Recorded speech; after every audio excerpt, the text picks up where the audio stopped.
السلام علیکم رحمۃ اللہ وبرکاتہ۔ پچھلی قسط میں ہم نے شیخ اکبر ابن عربی سے ملاقات کی، ان کی زندگی، ان کے سفر اور ان کی تصانیف کو ہم نے دیکھا، اور ہم نے ان کی دو سب سے بڑی کتابوں کا ذکر کیا، الفتوحات المکیہ اور فصوص الحکم۔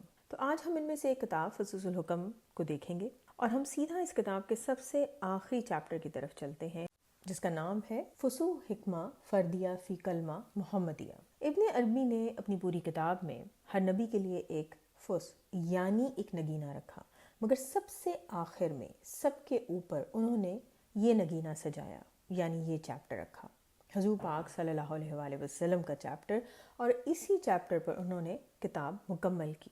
پہلے ہم یہ سمجھتے ہیں کہ یہ نام خود کیا کہانی سنا رہا ہے۔ فص یعنی نگینہ، جیسے انگوٹھی میں کوئی قیمتی پتھر جڑا ہوتا ہے۔ حکمہ یعنی حکمت، فردیہ یعنی فردیت، فی کلمہ محمدیہ یعنی محمدی کلمے میں صلی اللہ علیہ وآلہ وسلم۔ تو پورا نام ہوا حضور صلی اللہ علیہ وآلہ وسلم کے کلمے میں موجود فردیت کی حکمت کا نگینہ۔ اور یہاں ایک الگ بات ہے جسے ہم نے یاد رکھنا ہے، اور یہ الگ بات ایک لفظ سے بیان کی گئی ہے، اور یہ لفظ ہے فردیت۔ ابن عربی نے اس لفظ کو کسی اور نبی کے باب کے لیے استعمال نہیں کیا، بلکہ صرف اور صرف حضور صلی اللہ علیہ وآلہ وسلم کے باب یعنی چیپٹر کے ساتھ ہی اس لفظ کا استعمال کیا ہے۔ تو سوال یہ آتا ہے کہ یہ جو لفظ ہے فردیت، آخر اس کا کیا مطلب ہے؟ فرد کو جب ہم عربی زبان میں دیکھتے ہیں تو اس کا بنیادی مطلب ہے اکیلا، تنہا، یکتا، یعنی واحد، جو اپنی نوعیت میں منفرد ہو، جس کا کوئی جوڑا یا مثال نہ ہو۔ اور اس کا جو اپوزٹ ہے، یعنی اس کی ضد ہے، وہ جوڑا ہے، یعنی زوج۔ تو وہ تمام نمبرز جنہیں ہم ایون نمبرز بولتے ہیں، جفت عدد بھی کہتے ہیں، جیسے 2، 4، 6، ان سب کو ہم عربی میں زوج کہتے ہیں۔ اور آڈ نمبرز جنہیں ہم اردو میں طاق عدد بولتے ہیں، جیسے 3، 5، 7، عربی میں ان کو فرد بولتے ہیں۔ تو ابن عربی کہتے ہیں کہ ہمیں غور کرنا چاہیے کہ سب سے پہلا حقیقی فرد، یعنی سب سے پہلا آڈ نمبر عدد کون سا ہے۔ وہ کہتے ہیں کہ نمبر 1 یعنی ایک نمبر جو ہے وہ پہلا حقیقی فرد نہیں ہے، کیونکہ ایک تو بنیادی وحدت ہے، اس سے گنتی شروع ہوتی ہے۔ 2 بھی نہیں ہو سکتا، کیونکہ 2 جو ہے وہ ایون نمبر ہے، جوڑا ہے، زوج ہے۔ تو وہ کہتے ہیں کہ جو پہلا حقیقی فرد عدد ہے وہ ہے 3۔ اور 3 میں کیا خاص ہے؟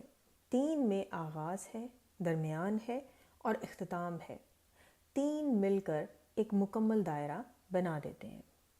تو ابن عربی کہتے ہیں کہ حضور صلی اللہ علیہ وآلہ وسلم کی روحانی حقیقت میں بھی یہی 3 کی حکمت کار فرما ہے۔ اب یہیں پر ابن عربی ایک بہت ہی مشہور حدیث کا حوالہ دیتے ہیں۔ یہ حدیث سنن نسائی اور مسند احمد میں موجود ہے۔ حضور صلی اللہ علیہ وآلہ وسلم نے فرمایا، تمہاری دنیا میں سے میری طرف 3 چیزیں محبوب کی گئیں، عورتیں، خوشبو، اور میری آنکھوں کی ٹھنڈک صلاۃ یعنی کنیکشن نماز میں رکھی گئی۔ تو یہاں پر اگر ہم دیکھیں تو پھر 3 کا عدد آ گیا، اور ابن عربی فرماتے ہیں کہ یہ 3 چیزیں اتفاقی نہیں ہیں، نہ ہی یہ محض کوئی حضور پاک صلی اللہ علیہ وسلم کی ظاہری پسند کو بیان کیا گیا ہے، بلکہ ان کے پیچھے ایک گہری روحانی حکمت ہے۔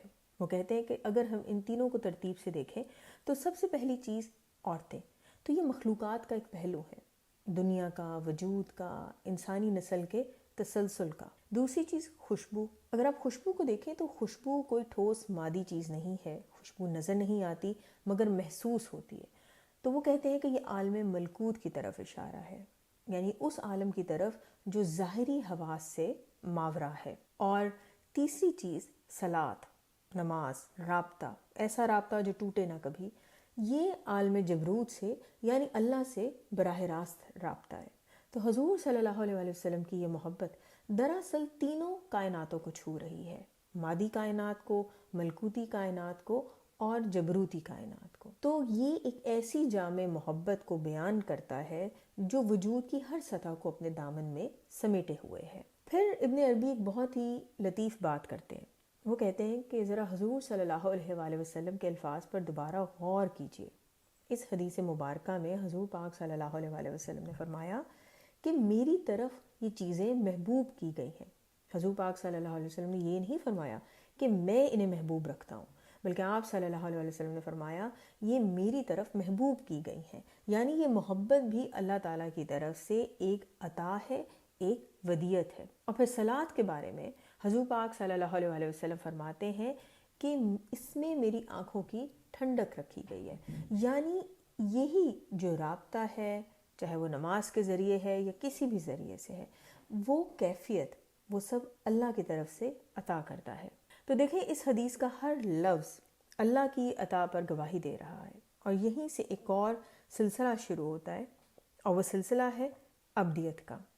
اور اس بات کو ابن عربی پورے باب میں یعنی چیپٹر میں آخر تک تھامے رکھتے ہیں۔ اب آپ نے اس کو ذہن میں رکھنا ہے کیونکہ ہم اس پر واپس آئیں گے، مگر اس سے پہلے ابن عربی ہمیں حضور صلی اللہ علیہ وسلم کی روحانی شان کی بلندی بھی دکھاتے ہیں۔ وہ فصوص الحکم میں ایک خاص بات کہتے ہیں کہ حضور پاک صلی اللہ علیہ وسلم کی روحانی شخصیت اللہ تعالیٰ کے تمام ناموں کا آئینہ ہے، یعنی جس طرح آئینہ سامنے کی ہر چیز کو منعکس کرتا ہے، اس کو دکھاتا ہے، تو وہ کہتے ہیں کہ حضور پاک صلی اللہ علیہ وسلم کی روحانی حقیقت بھی اللہ تعالیٰ کے تمام اسما کا کامل ترین مظہر ہے۔ اللہ تعالیٰ کا اسم رحیم کامل ترین مظہر حضور صلی اللہ علیہ وسلم ہے۔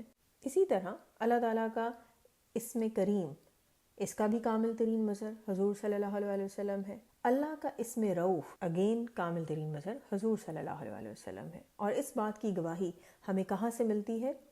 سورہ توبہ کی آیت نمبر 128 کہ جس میں اللہ تعالیٰ اس طرح سے فرماتا ہے کہ تمہارے پاس ایک رسول آئے ہیں جو تمہیں میں سے ہے، تمہاری مشقت ان پر گراں گزرتی ہے، وہ تمہارے لیے بہت خواہش مند ہے، مومنوں کے لیے نہایت رؤوف اور رحیم ہے۔ اب آپ دیکھیں کہ یہاں پر اللہ تعالیٰ نے حضور صلی اللہ علیہ وسلم کے لیے دو اسما استعمال کیے، رؤوف اور رحیم، اور یہی دونوں اسما قرآن میں اللہ تعالیٰ نے اپنے لیے بھی استعمال کیے ہیں۔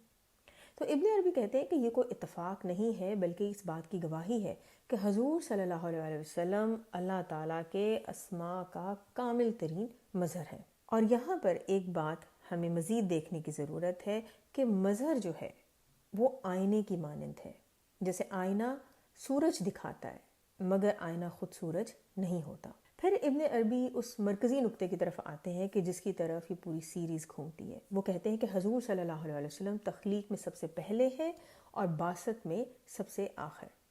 اور پھر اسی مشہور حدیث کا حوالہ دیتے ہیں کہ جس کا ہم نے ذکر پچھلی ایپیسوڈز میں بھی کیا تھا، کہ جس کا ترجمہ ہے حضور صلی اللہ علیہ وسلم نے فرمایا میں اس وقت بھی نبی تھا جب آدم علیہ السلام پانی اور مٹی کے درمیان تھے۔ تو ابن عربی کہتے ہیں کہ یہ حدیث ہمیں بتا رہی ہے کہ حضور صلی اللہ علیہ وسلم کی روحانی نبوت آدم علیہ السلام کی تخلیق سے پہلے بھی قائم تھی، اور یہی حقیقت محمدی صلی اللہ علیہ وسلم کی بنیاد ہے۔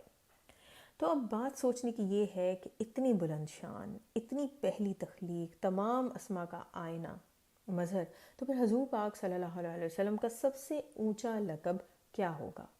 اور یہیں پر ابن عربی کہتے ہیں کہ حضور پاک صلی اللہ علیہ وسلم کا سب سے بلند لقب، اعلیٰ ترین لقب عبد ہے۔ اور اس کی دلیل میں وہ یہ کہتے ہیں کہ جب بھی اللہ تعالیٰ نے حضور پاک صلی اللہ علیہ وسلم کا ذکر ان کے سب سے اونچے مقامات پر کیا تو انہیں عبد کہہ کر پکارا، جیسے سورہ الاسراء کی آیت نمبر 1 میں اللہ تعالیٰ فرماتا ہے پاک ہے وہ ذات جو اپنے عبد کو رات کے ایک حصے میں لے گئی۔ اسی طرح سورہ النجم کی آیت نمبر 10 میں اللہ تعالیٰ فرماتا ہے پس اس نے اپنے عبد کی طرف وحی فرمائی جو کچھ وحی فرمائی۔ اسی طرح سورہ الفرقان کی آیت نمبر 1 میں اللہ تعالیٰ فرماتا ہے بہت بابرکت ہے وہ ذات جس نے اپنے عبد پر فرقان نازل فرمایا، یعنی معراج کے موقع پر، وحی کے نزول پر، فرقان کے نزول پر، ان تینوں بلند مقامات پر، روحانیت کی بلندی پر اللہ تعالیٰ نے حضور پاک صلی اللہ علیہ وسلم کو عبد کہہ کر مخاطب فرمایا۔ تو آج کی اس قسط کا خلاصہ یہ ہوا کہ ابن عربی نے فصوص الحکم کے اس آخری اور سب سے بلند باب میں 4 باتیں ہمارے سامنے رکھی۔ پہلی بات یہ کہ کس طرح 3 کا عدد جو ہے اس کے پیچھے کیا حکمت پنہا ہے۔ دوسری بات، فردیت کا لفظ صرف اور صرف حضور پاک صلی اللہ علیہ وسلم کے باپ کے لیے مخصوص رکھا۔ تیسری بات، حضور پاک صلی اللہ علیہ وسلم تمام اسماء الہی کا جامع اور کامل ترین مظہر ہے۔ اور چوتھی بات کہ حضور پاک صلی اللہ علیہ وسلم کا اعلیٰ ترین لقب عبد ہے۔ اگلی قسط میں انشاءاللہ ہم ابن عربی کی دوسری بڑی کتاب الفتوحات المکیہ کو دیکھیں گے کہ اس کتاب میں انہوں نے نور محمدی صلی اللہ علیہ وسلم، ختم نبوت اور مقام محمود کے متعلق کیا فرمایا ہے۔ دعا ہے کہ اللہ تعالی ہمیں حضور پاک صلی اللہ علیہ وسلم کی وہ معرفت عطا فرمائے کہ جو اللہ تعالیٰ کو اور حضور پاک صلی اللہ علیہ وسلم کو ہمارے لیے پسند ہو۔ صلی اللہ تعالیٰ علی حبیب محمد و آلہ وسلم۔